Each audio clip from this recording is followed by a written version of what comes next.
자, 안녕하세요. 블랙스톤 H입니다. 바로 시작하죠. 오늘은 계량 분석을 할 때 우리를 정말 골치 아프게 만드는 문제, 바로 이 다중공선성을 어떻게 다뤄야 하는지 그 처치 방법에 대해 속 시원하게 파헤쳐 보겠습니다. 한번 상상해 보세요. 여러분이 모델을 딱 만들었는데 R제곱 값이 0.9를 훌쩍 넘었어요. 와, 모델 설명력이 엄청나구나 싶죠? 그런데 개별 변수들의 P값을 딱 보니까 이게 웬일입니까? 전부 다 통계적으로 유의하지 않게 나오는 거예요. 모델 전체는 그럴싸한데 정작 그 안에 변수들은 아무 힘이 없는 것처럼 보이는 이 상황. 이게 바로 다중공선성의 아주 대표적인 증상입니다. 마치 오케스트라 연주는 웅장한데 가까이서 들어보니 바이올린, 첼로 연주자들이 각자 다른 악보를 보고 있는 듯한 이 미스테리 지금부터 함께 풀어보겠습니다. 자, 이 문제를 해결하는 가장 첫 번째 처방전은요, 바로 변수 제거입니다. 이름 그대로예요. 문제를 일으키는 것 같은 변수들 중에서 하나를 그냥 모델에서 빼버리는 거죠. 굉장히 간단하고 또 직관적인 방법이죠. 하지만 여러분, 가장 단순한 방법이 항상 최고의 방법은 아닙니다. 이 방법엔 아주 치명적인 위험이 숨어 있어요. 교수님, 근데 좀 이상한데요? 여기 보면 R제곱이 0.9781이면 모델이 엄청 좋은 거잖아요. 그런데 왜 경쟁제인 돼지고기 가격 LNX2랑 소고기 가격 LNX3의 T값이 이렇게 낮게 나오죠? 당연히 둘 다 닭고기 수요에 영향을 줘야 하는 거 아닌가요? 아주 좋은 질문이에요. 바로 그게 다중공선성의 무서움이죠. 여기서 제일 손쉬운 방법은 소고기 가격 변수인 X3를 그냥 빼버리는 겁니다. 그러면 아마 남은 돼지고기 가격 변수의 통계적 유의성은 확 살아날 거예요. 하지만 여기서 정말 중요한 포인트가 있습니다. 만약에 경제 이론적으로 소고기 가격이 닭고기 수요에 영향을 주는 게 명백한 사실이라면요, 우리가 단순히 통계적인 이유만으로 이 변수를 제거하는 순간 모형 설정 오류라는 훨씬 더 심각한 병에 걸리게 됩니다. 이건 뭐 감기 고치려다가 암에 걸리는 꼴이라니까요. 자, 그럼 변수를 함부로 빼는 게 이렇게 위험하다면 다른 방법은 없을까요? 네, 있습니다. 다음 방법은 좀 더 어렵지만 훨씬 더 근본적인 접근법인데요. 바로 데이터를 더 많이 가져오는 겁니다. 표본의 힘으로 이 문제를 해결하는 거죠. 자, 이 복잡해 보이는 수식 겁먹지 마세요. 핵심은 아주 간단합니다. 이게 바로 회귀계수 추정치의 불확실성, 즉 분산을 나타내는 공식인데요. 우리가 주목할 부분은 바로 저기 분모에 있는 시그마 x 제곱이에요.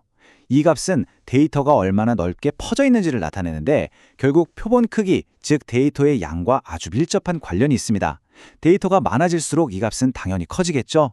자, 분모가 커지면 전체 분수값은 어떻게 되죠? 그렇죠, 작아지죠. 바로 이 원리입니다. 데이터를 더 많이 확보하면 할수록 추정치의 불확실성이 줄어들어서 우리는 훨씬 더 정밀한 결과를 얻을 수 있게 되는 겁니다. 와, 진짜 그러네요. 왼쪽은 표본이 10개뿐이라 x2의 t값이 2.77로 애매했는데 오른쪽처럼 표본을 40개로 늘리니까 t값이 6을 넘어가면서 그냥 확 아주 유의하게 바뀌는군요. 데이터가 많아지는 게 이렇게 중요하네요. 네, 맞아요. 이론적으로는 이게 정말 완벽한 해결책이죠. 데이터를 더 구해서 분석하면 되니까요. 근데 현실은 다르죠. 여기 쓰여 있는 것처럼 데이터를 추가로 얻는 건 시간과 돈이 어마어마하게 들거나 아예 불가능한 경우도 너무나 많습니다. 그러니까 모든 상황에 쓸 수 있는 만병통치약은 아니라는 거죠. 그렇다면 우리에게 남은 가장 강력하고 또 가장 근본적인 무기는 과연 뭘까요? 바로 모형 재설정입니다. 이건 단순히 통계 기법을 하나 더 적용하는 차원을 넘어서요, 우리가 가진 경제학적 지식과 이론을 총동원해서 모형 자체를 다시 설계하는 아주 지적인 작업입니다. 모형을 재설정하는 방법 중 하나가 바로 이 선염적 정보를 활용하는 건데요. 말이 좀 어렵죠?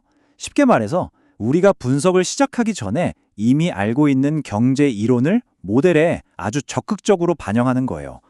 예를 들어서 어떤 경제 이론이 두 변수가 미치는 영향은 사실상 같다라고 말한다면 그 제약 조건을 모델에 직접 걸어서 추정하는 방식입니다. 자, 여기 예시를 한번 보세요. 만약 기존의 여러 연구나 탄탄한 경제 이론을 통해서 소득과 물가가 수요에 미치는 영향력의 크기가 같다고 우리가 가정할 수 있다면 이 두 변수를 하나로 묶어서 새로운 변수로 만들 수 있습니다. 이렇게 하면 변수 개수가 하나 줄어들면서 다중공선성 문제가 아주 자연스럽게 해결될 수 있겠죠. 여기서 제일 중요한 건 뭐다?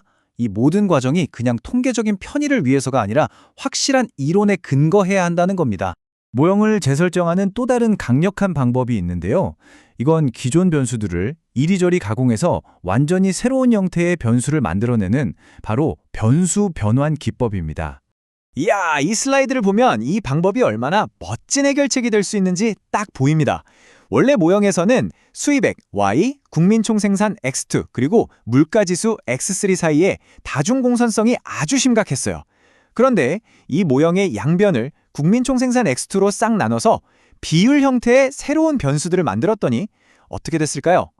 다중공선성 문제가 마법처럼 사라지고 통계적으로도 아주 의미 있는 결과를 얻을 수 있었습니다. 이게 바로 이론적인 통찰력을 바탕으로 한 창의적인 문제 해결의 아주 좋은 예시라고 할 수 있죠. 자, 지금까지 여러 가지 처방전을 쭉 살펴봤습니다. 변수도 빼보고 데이터도 더해보고 모형 자체를 뜯어 고쳐보기도 했죠. 그럼 이 중에서 도대체 뭐가 최고의 처방일까요? 이 질문에 대한 답은 우리 계량경제학자가 진짜 해야 할 역할이 무엇인지 다시 한번 생각하게 만듭니다. 오늘 내용 핵심만 딱 정리해 보겠습니다. 첫째, 다중공선성은 있다 없다의 흑백 논리가 아니라 심하다 안 심하다의 정도 문제라는 것. 둘째, 다중공선성이 좀 있더라도 OLS 추정량 자체는 여전히 편향이 없는 좋은 추정량, 즉 불로라는 사실. 셋째, 하지만 그 추정치의 표준 오차가 뻥튀기 되어서 개별 변수의 영향력을 제대로 평가하기가 어려워진다는 것. 그리고 마지막, 가장 중요한 네 번째입니다. 이 문제를 해결하는 최고의 방법은 기계적인 통계 기법이 아니라 탄탄한 경제 이론에 근거한 접근법이라는 겁니다. 자, 이제 마지막으로 여러분께 이 질문 하나를 던지면서 마무리하려고 합니다. 여기 두 가지 모델이 있습니다. 하나는 R제곱도 엄청 높고 모든 변수가 통계적으로 완벽하게 유의하지만 경제학 교과서의 내용과는 전혀 다른 이야기를 하는 모델입니다. 다른 하나는 R제곱은 조금 낮더라도 우리가 알고 있는 경제이론의 논리를 아주 충실하게 반영하고 있는 모델입니다. 분석가로서 당신은 어떤 모델을 더 신뢰하고 선택하시겠습니까? 이 질문에 대한 여러분의 깊은 고민이 여러분의 더 나은 분석가로 만들어주는 첫걸음이 될 겁니다.